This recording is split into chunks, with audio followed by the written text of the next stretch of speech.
कि इन सभी का सीटेट इनवैलिड। आपने गलत डिटेल फिल की है। गलत विषय का मतलब ये चीज समझ लेना, बहुत सारे लोगों को अभी भी नहीं पता है, गलत विषय से सीटेट पास हो चुके हैं। हेलो दोस्तों, आज की इस वीडियो में हम लोग बात करने वाले हैं आपका क्या कि इन सभी का सीटेट इनवैलिड।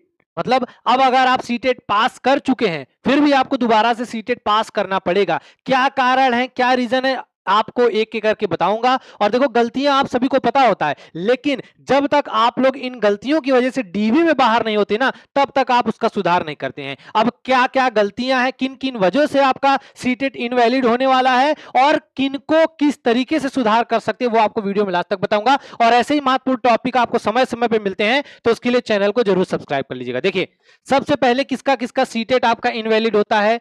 अगर आपने गलत विषय सेलेक्ट कर लिया, अगर आपने गलत विषय सेलेक्ट किया है तो याद रखिएगा आपका इनवैलिड। आपने गलत डिटेल फिल की है, आपका यहां से आपको दिक्कत होगी। आपने डीओबी गलत फिल कर दिया है, और ये सारी गलतियां आप फॉर्म भरते समय करते हैं, जल्दीबाजी में फॉर्म भरते हैं और देखो आपका रिजल्ट आता है, वहां भी आपको चीजें दिखती हैं, लेकिन फिर भी आप लोग सुधार नहीं करते हैं। आपका कास्ट आपने गलत डाला है या आपने जेंडर, और बहुत सारे लोगों के डॉक्यूमेंट में ये सारी गलतियां हैं। तो इनमें मेरे भाई आप सभी का याद रखना, सुधार नहीं होता है। आपको पता है सीटेट के फॉर्म में कोई सुधार नहीं होता है। अब गलत विषय का मतलब ये चीज समझ लेना, बहुत सारे लोगों को अभी भी नहीं पता है, गलत विषय से सीटेट पास हो चुके हैं और आप टीचिंग एग्जाम की तैयारी कर रहे हैं, लेकिन जब आप टीचिंग एग्जाम से बाहर होगे डीवी में, तब आपको इस बात का एहसास होगा। लेकिन इसीलिए मैं पहले बता रहा हूं, क्योंकि अभी आपका सीटेट का फॉर्म चल रहा है, आप अपनी अभी गलती सुधार कर सकते हैं। जैसे आपको पता है जो सीटेट का आपका पेपर 2 होता है, उसमें आपके दो विषय होते हैं, एक होता है आपका एसएसटी और एक होता है आपका मैथ एंड साइंस। तो याद रखिएगा, अगर आपने बीए या बीकॉम किया है तब आप एसएसटी वाले से पास होइएगा और आपका वैलिड माना जाएगा, आपको कोई दिक्कत नहीं है।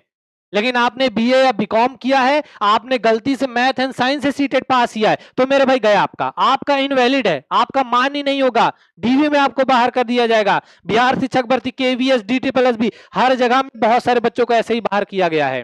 सेम इसी तरह अगर आपने मैथ एंड साइंस का फॉर्म भर रहे हैं, अगर आपने बीएससी या बीटेक किया है, तब आप इसका भरिएगा।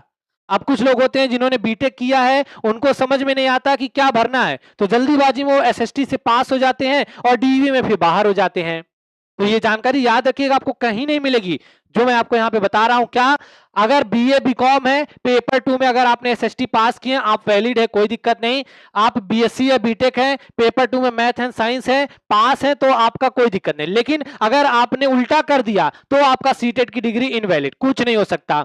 दूसरा, अगर आपने फॉर्म में आप सीटेट में पास हो चुके हैं, आपने गलत कास्ट डाली है, आपने जेंडर गलत सेलेक्ट कर लिया, हाँ भाई बहुत सारे होते हैं, मेल की जगह फीमेल, फीमेल की जगह मेल। दूसरा, अगर आपकी स्पेलिंग एरर होती है या आपका डेट ऑफ बर्थ आपका गलत होता है, तो याद रखना सीटेट में कुछ सुधार नहीं होता। सुधार कैसे होगा, आपको दोबारा से सीटेट का पेपर दे के पास होना पड़ेगा, अन्यथा कोई दोबारा कुछ नहीं हो सकता है।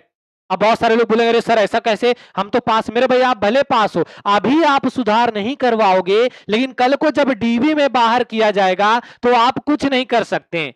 तो अभी आपके पास समय है, आप इन चीजों में अगर आपकी गलती है, सीटेट का फॉर्म चल रहा है, दिसंबर में है, पास हो जाइए इन सब और डिटेल को ध्यान दीजिए। और जब भी आपका सीटेट का फॉर्म आता है, एक बार डॉक्यूमेंट से रिलेटेड मैं वीडियो बना देता हूं कि फॉर्म भरते समय भूल से भी ये गलती ना करो, लेकिन वही स्टूडेंट ध्यान ही नहीं देते हैं। अगर आप में ये सारी चीजें गलती हैं, फॉर्म चल रहा है, आप सीटेट का भर दीजिए, पास हो जाइए, ताकि आगे चल के आपको कोई दिक्कतें ना होने पाए। भाई हो सकता है कुछ लोगों को मेरी बातें थोड़ा सा बुरी लग रही होंगी कि यार ऐसा नहीं होता है, लेकिन मेरे दोस्त याद रखना ऐसा ही होता है। आपका जो डीवी होता है, आपका केवीएस, DSSB, यूपी स्टेट, कहीं भी उसी के आधार पे मैं आपको बता रहा हूं। दूसरा एक चीज और मेरे दोस्त याद रखना, जिनके सीटेट में 90 नंबर नहीं है, तो कोशिश करें वो किसी भी कैटेगरी में आते हैं, एक बार जब तक आपका सीटेट में 90 नंबर ना आए ना, तब तक आपको पेपर देना है। और एक चीज और याद रखिएगा मेरे दोस्त, कि जैसे आप रिजर्व कैटेगरी में होते हैं, आप 82-83 नंबर पे रुक जाते हैं, तो मेरे दोस्त याद रखिएगा, जब तक आपका सीटेट में 90 नंबर ना आ जाए ना,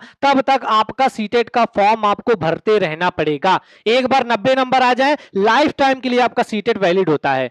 तो क्योंकि आपको पता है जैसे आपका DSSB या आप जब अदर स्टेट का फॉर्म भरते हो तो आपका ओबीसी SC SC कैटेगरी में आपका 82 नंबर वैलिड नहीं होता है, आपको वहां पे 90 नंबर मांगता है। तो इसके लिए 90। और बाकी मेरे भाई जो भी जानकारी दिया हूं, जो भी डिटेल है, आपके जितने भी मित्रगण हैं जो आपका सीटेट का फॉर्म भरने जा रहे हैं या भर दिए हैं या जो सीटेट पास हो चुके हैं, उन सभी स्टूडेंट तक वीडियो शेयर कर दो कि अगर आपके डॉक्यूमेंट में ये गलतियां हैं तो आप तुरंत सीटेट का नया फॉर्म भर दो। क्यों? क्योंकि आप सोचोगे कि मैं सुधार करवा लूंगा, एफिडेविट लगा दूंगा, कुछ नहीं होगा, 10 दिन बाद फिर बुलाया जाएगा और बाद में बाहर होने से अच्छा है अभी मौका है, सामने सीटेट का फॉर्म है, आप लोग सुधार करवा लीजिए। बाकी मेरे भाई ऐसे ही महत्वपूर्ण जानकारी समय समय पर पाने के लिए अपने चैनल ट्रेनिंग जंक्शन को जरूर सब्सक्राइब करें और आपके मन में जो भी सवाल है, जो भी डाउट हो, कमेंट करके जरूर पूछिएगा।